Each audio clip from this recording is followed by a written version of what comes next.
Welcome to the Commercial Real Estate Podcast, powered by First National. I am Adam Pawadic, sitting here with Aaron Cameron at the Affordable Development and Affordable Housing Conference. This is day one of a 3-day marathon for Aaron and I, recording at... It's Apartment Development and Affordable Housing. Apartment Development and Affordable Housing Conference. Use it affordable twice.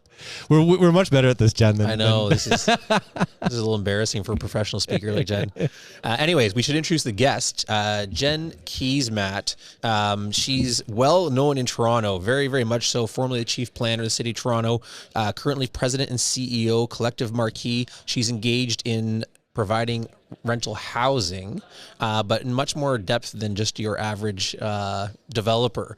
She's got a social mandate that we'll get into with her, but we will say, first of all, welcome, Jen. Great to be here. So you're here for the Apartment Development and Affordable Housing Conference, giving a keynote. Before we get into what you're working on today, maybe just for the listeners, we've got listeners nationwide, perhaps they weren't in tune with what you were doing in the City of Toronto. Maybe give us a background about how you got into housing, how you got into politics, just kind of where the passion came from, the prolific Twitter account, all of it. All those things, all the things. Well, I'm trained as an urban planner. I started out in urban planning, and for those on the West Coast, in part, I was drawn into urban planning because I was living in Vancouver, newly married, and saw a little bit of what was happening in the downtown east side of Vancouver, Canada's poorest postal code. And there was a proposal to tear down the Woodwards building and replace it with a condo. And this is my full circle story, by the way. And I got involved as a young 20-something in some activism around affordable housing. And to make a very long story short, the municipality ended up buying the building and developing it as affordable housing. It exists today. It has some SFU functions in it and some other things. But as a result of that experience, I was like, hey, what is urban planning? This might be, kind of an interesting thing to do. So I went on, became trained as an urban planner, worked for many years as I built my own company, Dialogue, also a national company. And in that role, I was recruited by the City of Toronto to become the chief planner. And when I was called by the recruiter, I literally laughed out loud. I was like, that sounds like a terrible job, like a really terrible job. And, as the story goes, there were lots of conversations, and eventually I ended up taking on the job and loving it. I did 2 terms, 5 years, and then went back into the private sector where I in some ways belong. But I did it with this experience that I'd had working on public policy and thinking really carefully about big social objectives. And I've been able to blend that into my corporate work now as a developer, as a housing developer. What years were you the city planner? 2012 to 2017. So just a prolific growth period for Toronto. It must have been much more interesting than if you were the city planner for some mid-sized town that saw 2 towers go up over 20 years. I mean, you would have been responsible for so much during that time frame. Well, I'll tell you something. Not that I've crunched the numbers, but I have. I've approved more housing than any other person in this country. In that 5-year period, we went through explosive growth, and I also was able to completely collapse timelines for approvals. And one of my great badges of honor was that we took large complex projects and we had them approved in 18 months or less during that time period. After I left, the number went right back up again. But during that time period, we approved a lot of the housing that's still being built today, like the Well in Mirvish Village and the Unilever. We did the Unilever rezoning, Celestica, like really large projects all came forward during that time period. And that was on top of, we also brought forward a $33 billion transit plan, which is also being built out right now in the form of the Ontario line. And there's a few different LRT lines as well. Before we get into your current role, and I do want to talk about what you're working on, because I think there's some really interesting conversations about just what's transpiring in the residential environment. I don't want to say this is an inflammatory question, but it's an interesting question, I would say.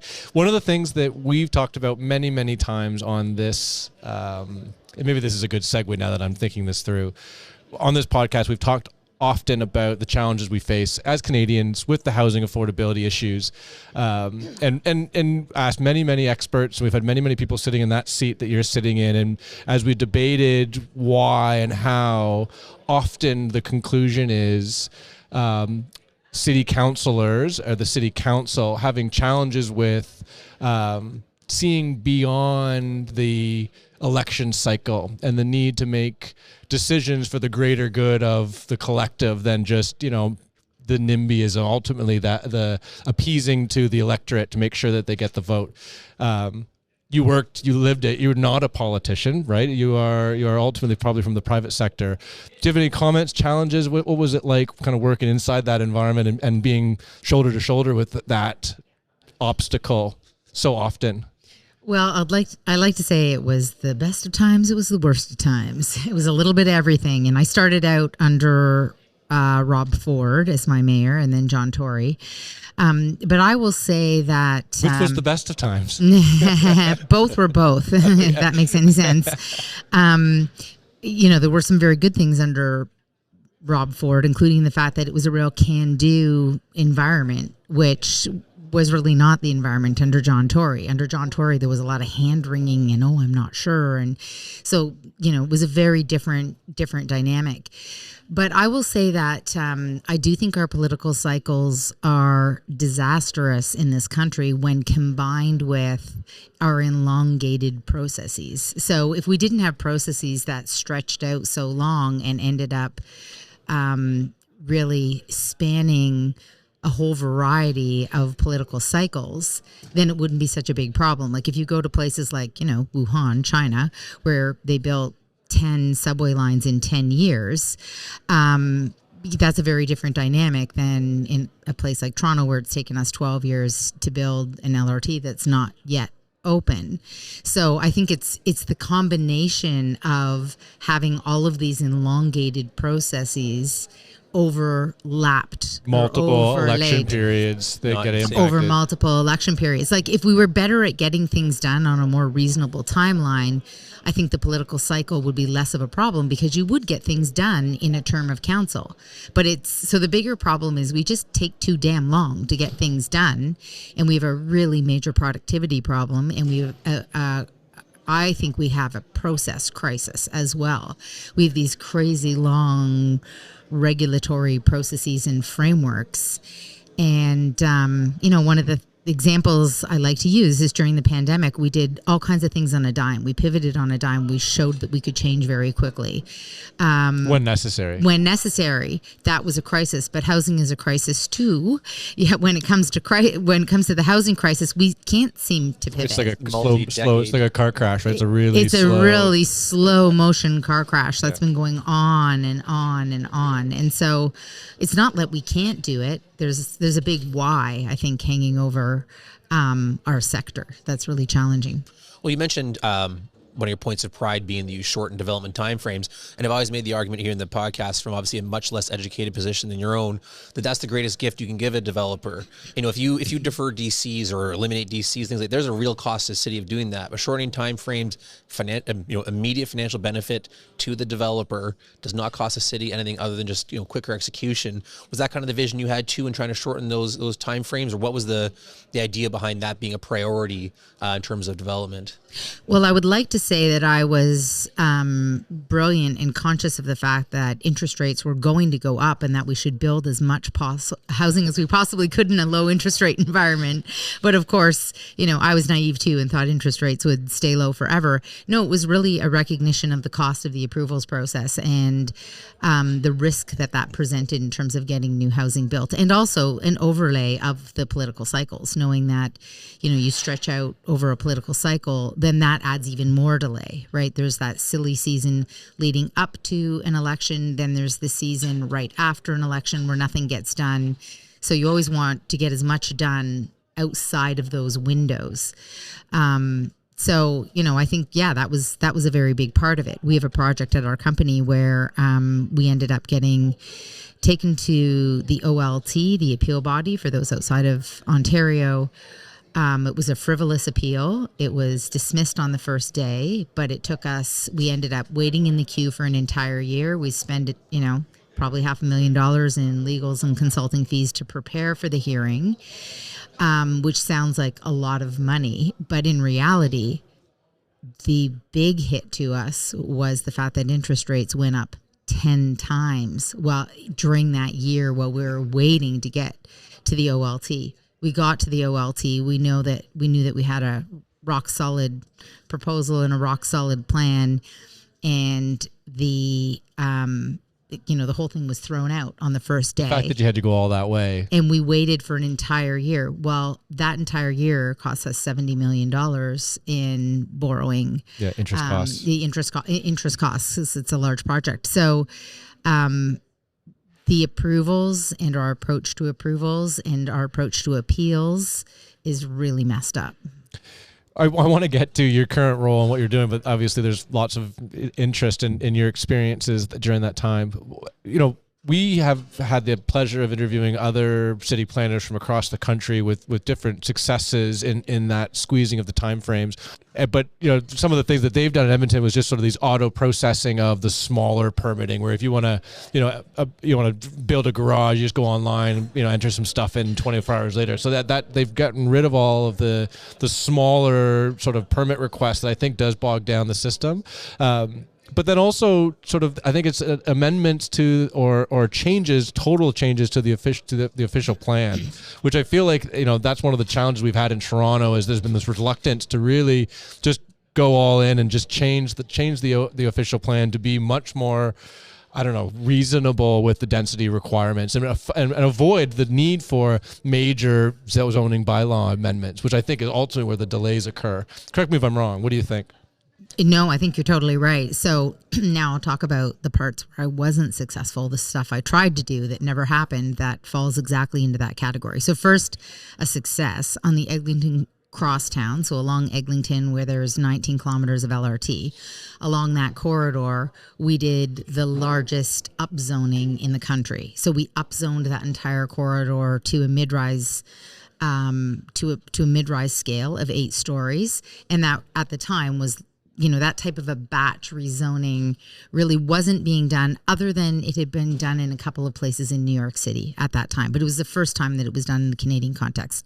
So that was a success, although there's so much fractured ownership along that corridor, it didn't really lead to the level of new building that we thought it would.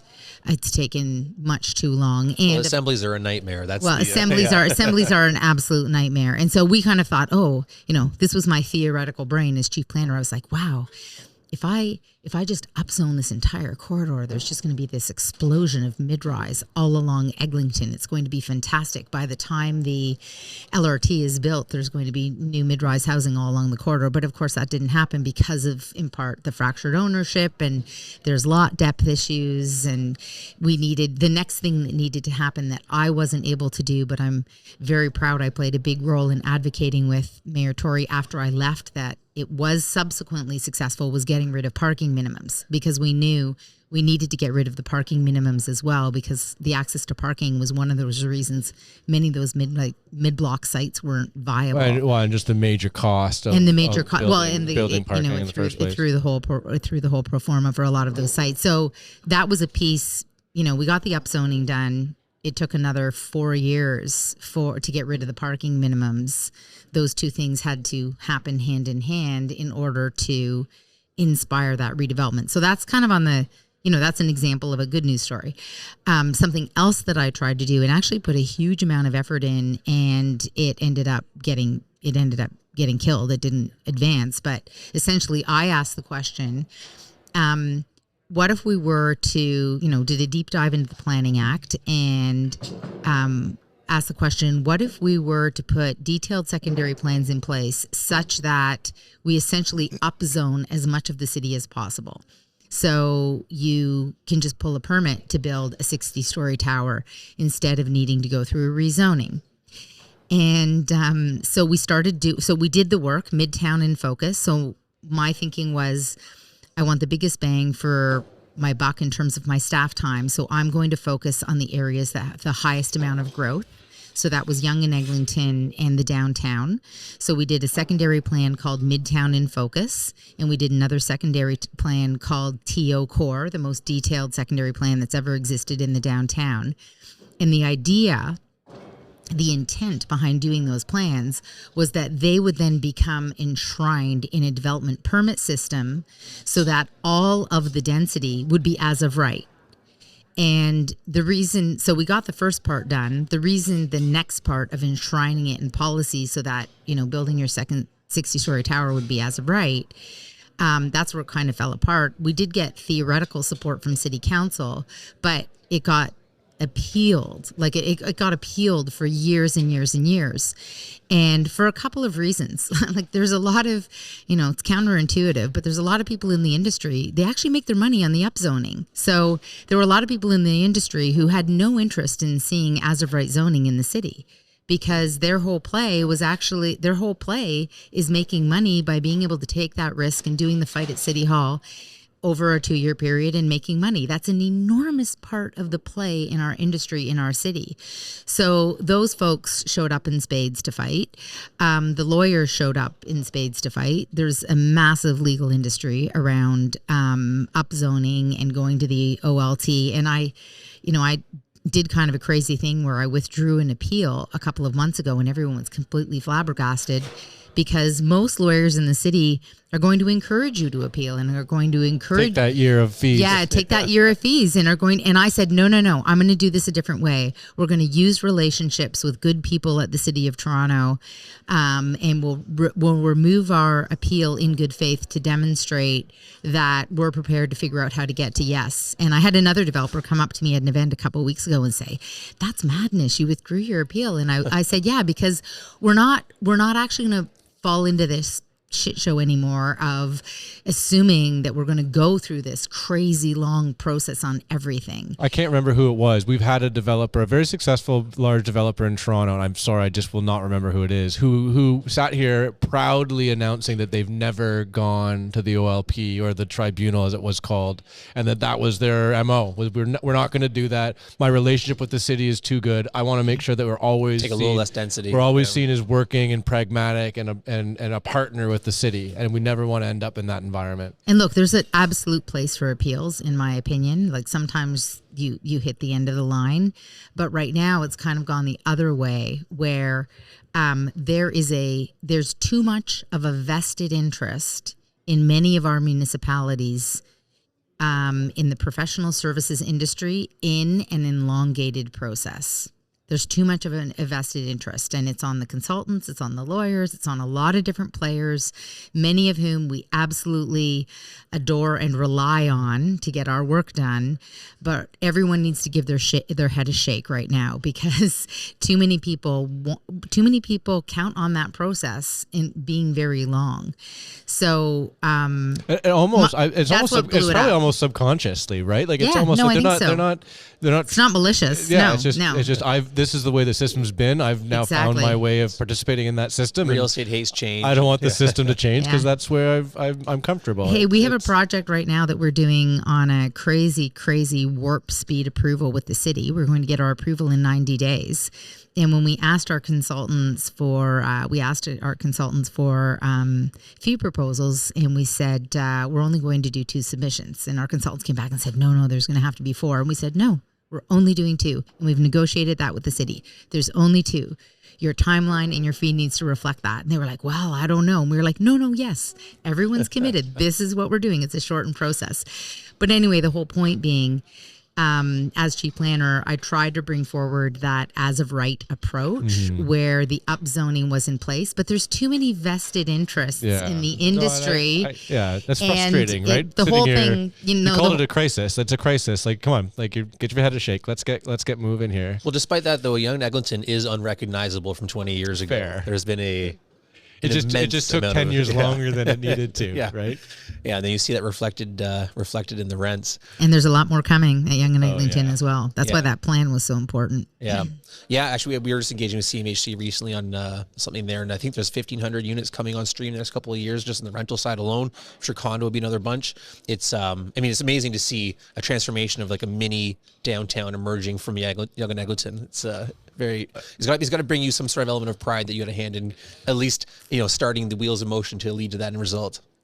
Before we go, it was Kim Petrin, the city of Edmonton, and recording came out in March. If you want to go back and listen, just a very interesting perspective because they've done a lot of the things I think you were trying to do of shorten the time frames and really encourage development. And the city of Edmonton has a ton of units under construction. I think partly in a result of just the efforts of the city to make it easy to get your permitting. Well, you mentioned we mentioned a 90-day approval. Yeah. Which would be Edmonton-esque in its timelines. How do you do that? I'm sure that a few developers kind of perked up when they heard that. How do you get a 90-day approval done?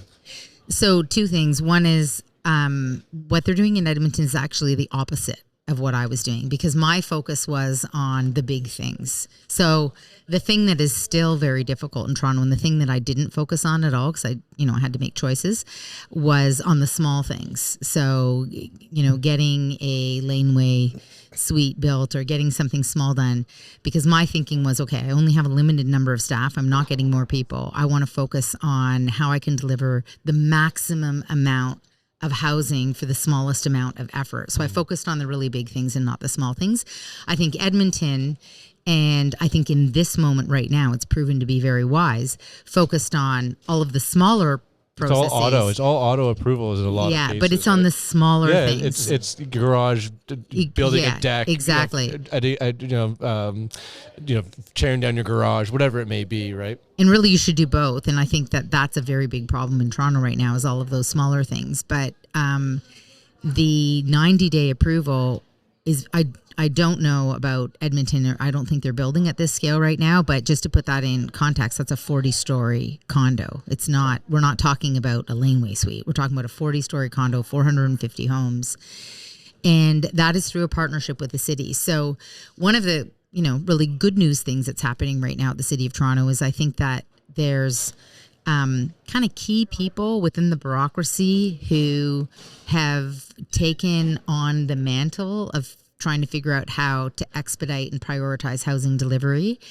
And there was a program called Concept to Keys, which was meant to expedite the approvals process, but it failed miserably. It was started under John Tory. And they've just renamed that program and revamped it. And it's called Priority Development Review. And this leads into another topic we'll probably talk about today, which is affordable housing. And essentially, if your project meets some criteria that the city has identified as a priority, such as you're delivering a significant amount of affordable housing, then you can be evaluated for being a part of the priority development review process. And if you meet the criteria and they have staff to allocate on your project, you will get essentially the red carpet treatment. And so that's what we're going through right now. And I will say that we've been working with Priority Development Review on several of our projects because we always have an affordable housing component and in some instances a significant affordable housing component. And I will say that program is golden. It's very specific. It's not at the process level, like at the bigger structural parts of the development review process. It's more about unlocking specific issues on specific sites. And so that program, it's just really been revamped in the past 6 months in Toronto. I think you're going to see the fruits of it in the next 12 months, really. And that's the active the construction process. Sites as a result of it. Yeah, I Visible do. impact. I do. Well, for our project, for example, this project that's going through approvals right now, the goal is to begin construction in, Q4 of 2025.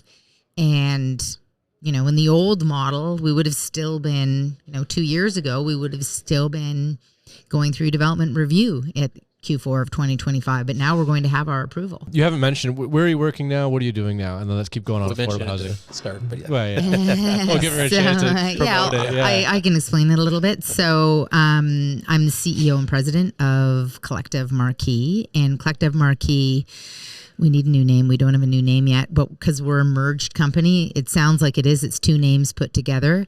Collective is the development arm of Ship Lake, which is the Latner family office. And Marquee is a company that my partner Jason Marks and I created about 5 years ago to focus on apartments and affordable housing and really building in very urban locations. And as of January 1st, those two companies came together. My partner, Jason Marks, was a previous CEO of Ship Lake. So there's kind of a thread we can draw through all of the Ship Lake projects or the Collective projects and Marquee projects. So we merged in January because the projects that Jason and I had started at Marquee, we were beginning construction in 2025 and we needed a construction company, and Ship Lake had a pipeline that was going down in 2025. So there was just kind of this perfect alignment between the resources of Collective and the needs of Marquee as a company that was ramping up. It's convenient your names combined to make Marquee. Yes, we were very clever. We spent a lot of time coming up with that one, Marks and Keesmaat. But anyway, so we now have projects at every stage of the development pipeline, through site acquisition to, we have a building right now that we've spent the majority of 2025 completing and handing out keys. We're handing out keys right now in the last phase. It's a condo on Wilson Avenue. We just got our occupancy permit for our last phase about a month ago. And then we have projects that are just coming out of the ground. Cielo is luxury condo. That's a partnership with the United Church. We're rebuilding Heritage Church in the podium of the building, 32 stories above. And so, yeah, we have a lot of different types of product, both rental and condo. Our main focus moving forward right now, given market conditions, of course, is on the rental product. And then we also have housing at all scales. So our smallest building is 6 stories and our largest building is 43. That's in Liberty Village. I bet you there's many that have not heard of Ship Lake, a very quiet, Latner family entity, but prolific, building and doing things all across the country. And so it's great that you've partnered with them because they're a great partner of ours at First National and a very, very good apartment developer. How do you define affordability? Well, affordability is defined differently by pretty much everyone, but including at different levels of government, which makes it very complicated. And sometimes people think you're trying to pull the wool over their eyes when you talk about affordable, like, what is it really affordable? Well, you have to always define affordable. So when we started our company, when we started Marquee, we talked a lot about workforce housing, housing that was targeted to a middle income earner, because market housing today is not. So affordable housing in our projects varies greatly. On our Wilson Avenue project, for example, we've partnered with Habitat for Humanity, and some of our affordable housing is Habitat for Humanity housing. On our Merton project, it ranges between 80 and 100% of AMR. We don't really do deeply affordable housing because our pro formas can't support that. And we typically adjust the definition of affordable in keeping with partners at various levels of government. So, for example, City of Toronto has a housing secretariat. They've just changed their definition of affordable. If we have a project that's going forward with them, we will plug in their numbers and their definition of affordable to see if we can access some of the incentives that they have in place. if it's a CMHC program, we'll reconfigure it. And CMHC programs also come with additional criteria around sustainability and accessibility as well. So, we take all the pieces, we weave them together. But even on our projects, affordable is defined differently depending on the project, but it's always someone's definition. Right? Like it's either the city's definition or it's CMHC's Just to help, definition. CMHC actually has two different definitions. ACLP and Select Yeah, a so if different you're going definition. They do have different definitions. If you're going They through do. ACLP, it's one thing. If you're going through MLI Select, it's another. Just for fun. Just for fun. So let maybe talk about what's your exciting projects you're working on right now. So we have most of our projects are in Toronto. We do have one very exciting project in Hamilton, Ontario. That's not public yet, but you'll be hearing about it. It's a large project right in the downtown core. One of our legacy projects at Marquee is a development at Tyndale University, just off Bayview. I don't know how well you guys know Toronto, but Bayview Avenue, just south of Steeles, there's a site that kind of dips down. It kind of fades away from the road, so you can't see it, but it's actually a large site, 56 acres. And we partnered with Tyndale University, and we are building out a complete community. So we're building out the full 56 acres. Well, about 32 of them are we've put into conservation because they're adjacent to the ravine. So most of the site that we're building on are existing surface parking lots or some tennis courts that are going away that are also going to become a building site. And we're creating a large new public park, 2.7 acres, new public park. And the buildings are really placed in a landscape. So the idea is when people get to the site, if they're driving, their car immediately goes below grade, and the whole site is a walkable pedestrian environment. There's a cafe, there's a new recreation facility that we're building, there's a daycare so that there's amenities, but it's a very walkable, kind of like a community hub right in the heart of North York. That's got to be exciting too, when you are, creating something that's going to have its own gravity, its own ecosystem, its own everything, rather than just plunking a building in between a couple other buildings in a downtown site. It's true, but we are doing both. And I will tell you, there's days where I wake up and I'm like, why are we not just plunking down buildings? And that would be so much easier. We're fighting with the city over road right of ways and, all these bigger, more complicated things. So I do like the fact that, our portfolio is very diverse. Like we have we have 5 missing middle buildings that are exactly that. What makes these buildings very special is that they are always in locations in very close proximity to transit. So there's 0 parking with these buildings. And they're small buildings. They're, anywhere from 65 to 120 units, but most of them are under 100 units. So they're small buildings. They don't have a ton of amenity, which allows the rents to be a little bit lower. They're great buildings for young professionals or young families. And the very urban location makes them very special. The amenity is the city. And they're not easy to build. I'll be honest, we thought they would be easier to build than they've been. They've been gut wrenching to get off the ground. But they're a very different kind of product than building out Tyndale Green, which is a whole new community. We're almost out of time, so I think I got one last question, and maybe Adam, if you've got one chambered. My question for you, I think, is more theoretical, macro level. We're in a crisis. Like it's no secret.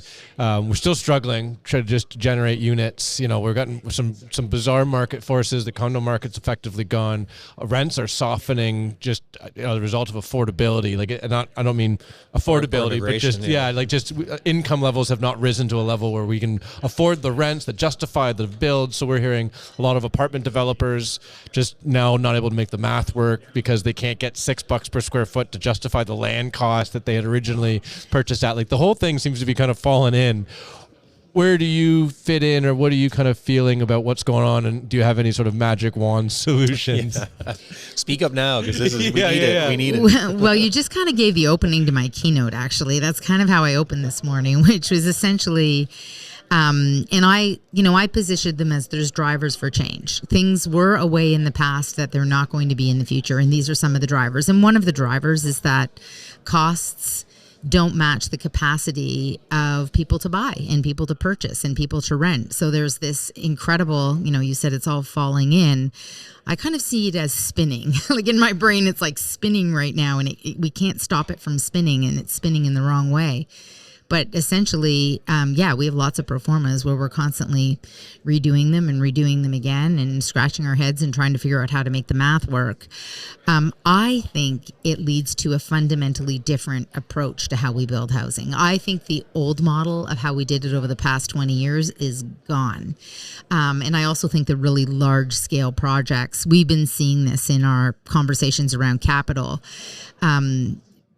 People strangely are missing middle portfolio, which really for me was kind of a passion project. It's our most popular part of our portfolio. People love it because these buildings get built relatively quickly. They're not too big. They don't take too much capital. You're not worried about the size of the gymnasium or whether you've got a rooftop barbecue set or something. And there's a lot of political momentum behind them. There's just a lot of good things about that. And the really big stuff, it's bigger risk, right? It's more a bigger return, bigger risk. People are having a harder time getting, more absorption. People are having their harder time getting their heads around that. So I do think that we are going to see, waving my magic wand, a fundamentally recalibration of how we deliver housing. I also think, and we've been seeing it a little bit over the past couple of weeks, that the government is going to have to start playing different kinds of roles than they played in the past. And I hate it when people talk about housing like it's a free market, because it's not. It's highly interventionist, and it always has been since day one. Not a house gets built without some kind of intervention, whether it's, the enabling of a certain land value as a result of rezoning at the municipal level, or the borrowing and the insuring at CMHC enables housing getting built. Rent control, there's all kinds of distortions. There's all kinds of things. Yeah. There's all kinds of them. There's a ton of them, and I think we need to go through a period of reinvention. We need to actually rethink, and some of those distortions have been deeply problematic. They've created all kinds of wonky outcomes. And so we need to get the public policy right around housing, and it's not right now. CMHC has stepped up with recalibrating the apartment loan financing program, which used to be RCFI. They've recalibrated that. They've just pumped it up and added more money, which is a good thing. They're now dipping their toe in the water around things like co-ops. They're dipping their toe in the water around other kind of innovations around construction technologies. But I do think we need a fundamental recalibration. We shouldn't be waiting. Waiting is the worst thing that we can do when you have a shortage. Waiting is not a good thing. Just wait till rates come down. Don't worry, it'll be fine. Rates will go back down. That actually makes me crazy. It'll be great. It'll be great. 2% and everything's just going to go back to the way it was. That's not happening. So for that reason, we need to be innovating. We need to be finding new models. Municipalities need to step up in new ways. I'll give you a very specific example from my talk today, because it's something I'm very passionate about. In a low interest rate environment, development charges made sense. It was the cost of borrowing was very low. So a developer didn't feel too much pain. The buyer didn't feel too much pain because, wasn't money almost free for a period of time there? So, who really cared about a little fee added on by the government every time you build a new home? Well, with interest rates going up, development charges as a model now is acting as a disincentive to getting new homes built. Development charges, we know they've spun out of control. I think Mike Moffat from the Smart Prosperity Institute had a...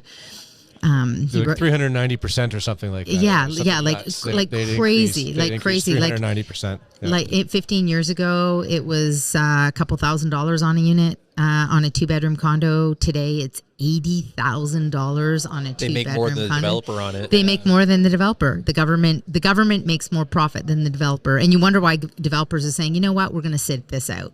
We've got the expertise, we've got the skills, but we're going to sit it out. Developers, right? They're just money-hungry developers. Pay for everything forever. Yeah. So I think that, I think the win here would be if provincial governments said, okay, this model doesn't work anymore.